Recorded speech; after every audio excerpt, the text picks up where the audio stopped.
Prefetto, visita oggi al Comune di Aragona, ma anche una bella manifestazione con la cittadinanza onoraria al Colonnello Stingo. È un'occasione graditissima di mettere insieme due momenti importanti.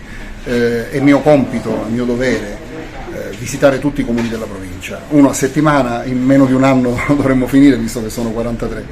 Già Aragona è il quinto, sto continuando il mio giro di visite e conto al più presto di andare soprattutto nei comuni più lontani. Ovviamente il tempo è quello che è, siamo in estate, tempo di sbarchi, tempo di migrazioni, tempo di problemi, quindi il ritmo sarà sicuramente più veloce in autunno. Oggi peraltro ad Aragona capita la bellissima occasione della coincidenza con la cerimonia di conferimento della cittadinanza onoraria al Colonnello Stingo, comandante provinciale dell'Arma dei Carabinieri, che dopo 3 anni si appresta a lasciarci e che lascia soprattutto un gran bel ricordo e un esempio, perché uno dei compiti di chi gestisce la cosa pubblica è, oltre a quello di amministrare bene, anche di dare l'esempio. È importante questa visita nel territorio, ecco, da un primo riscontro quali sono le emergenze e le richieste che arrivano, diciamo, in particolare dai sindaci? Una richiesta molto interessante che ho ricevuto oggi è quella di valutare la possibilità di collaborare alla gestione della cosa pubblica i migranti ospiti delle comunità sparse per il territorio, e di questo voglio approfondire il discorso su questo col Ministero. Già i comuni possono farlo pagando soltanto l'assicurazione, però su base volontaria. Noi dovremmo ragionare su una estensione possibile di questo sistema. Altre problematiche sono quelle comuni un po' a tutto l'Agrigentino, le problematiche dovute alla mancanza di collegamenti, all'acqua, però questi sono argomenti molto ampi.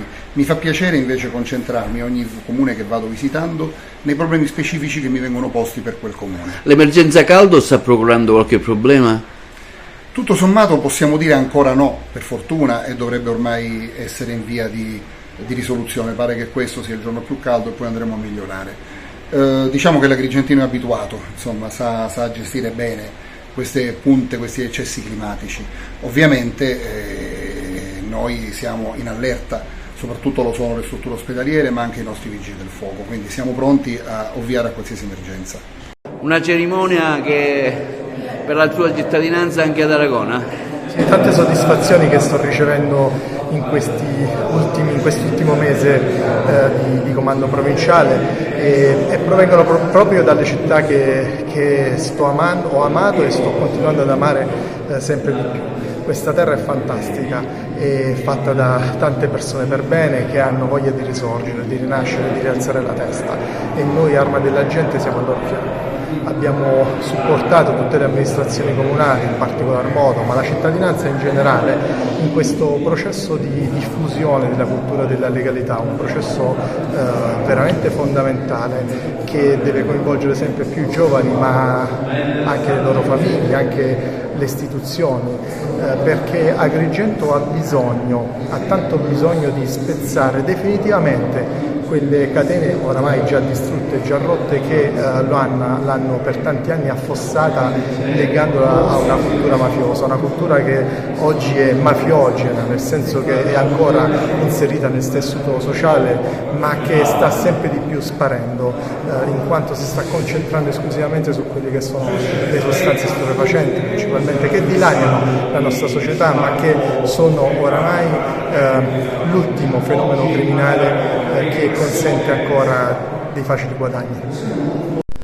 Sindaco, Aragona oggi è protagonista di questo momento, visita del prefetto istituzionale e il riconoscimento della cittadinanza onoraria a Stingo. Sì, oggi per noi è una giornata importantissima perché abbiamo avuto la visita istituzionale di Sua Eccellenza il Prefetto e oggi concediamo la cittadinanza onoraria al Colonnello Stingo, un comandante dei Carabinieri provinciali che si è distinto per professionalità ma principalmente per umanità.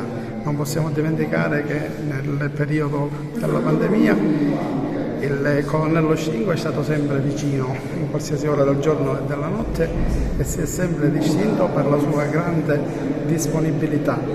Quindi per noi oggi è un onore averlo cittadino onorario, perché è stato veramente uno di noi, è stato uno vicino alla nostra cittadina in tutti i sensi, a contrastare anche la mafia e il malaffare.